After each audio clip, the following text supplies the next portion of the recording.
Hello there and welcome. Paint like watercolors on ceramics? Well, this is almost the same thing. Today I will show you how I use oxides, in this case iron oxide and copper oxide, and a mixture of water and sodium carbonate. So I have 2.5 deciliters of water and 1.25 teaspoon of sodium carbonate in the fluid mixture. And then I just mix it with the oxides. The darker and lighter colors is easy to achieve. It's just how much oxides you mix with the diluted fluid.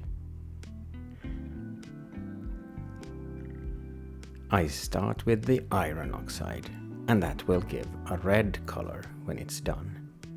The copper oxide is almost black or grey, brown, and sometimes it even turns green.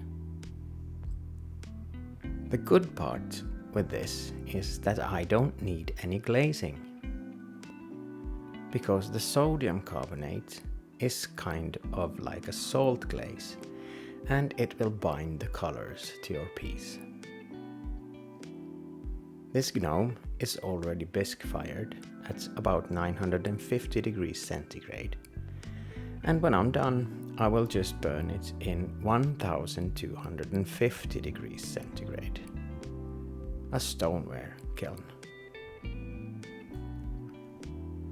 The thing I paint on right now is copper oxide, and I will actually paint it on twice because I want it a little bit darker. So I let it dry a little bit and paint more after a while.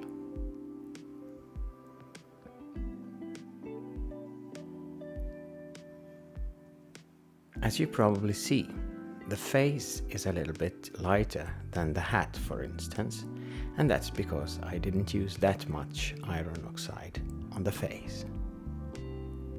The hair and the beard will also be copper oxide. And you can of course use many other oxides if you want to, the same way. When I'm done, I'm going to burn this in an electric kiln. And so far, I have not had any problems with this way of glazing my gnomes. So I really enjoy this and like the way they turn out.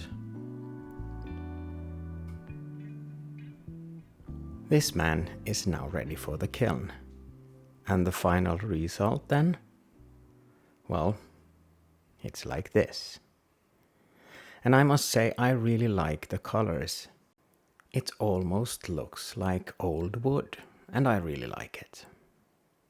If you have any questions, please drop me a line, and if you like my videos, remember to subscribe. Thank you so much for watching, and I hope to see you again. Bye bye.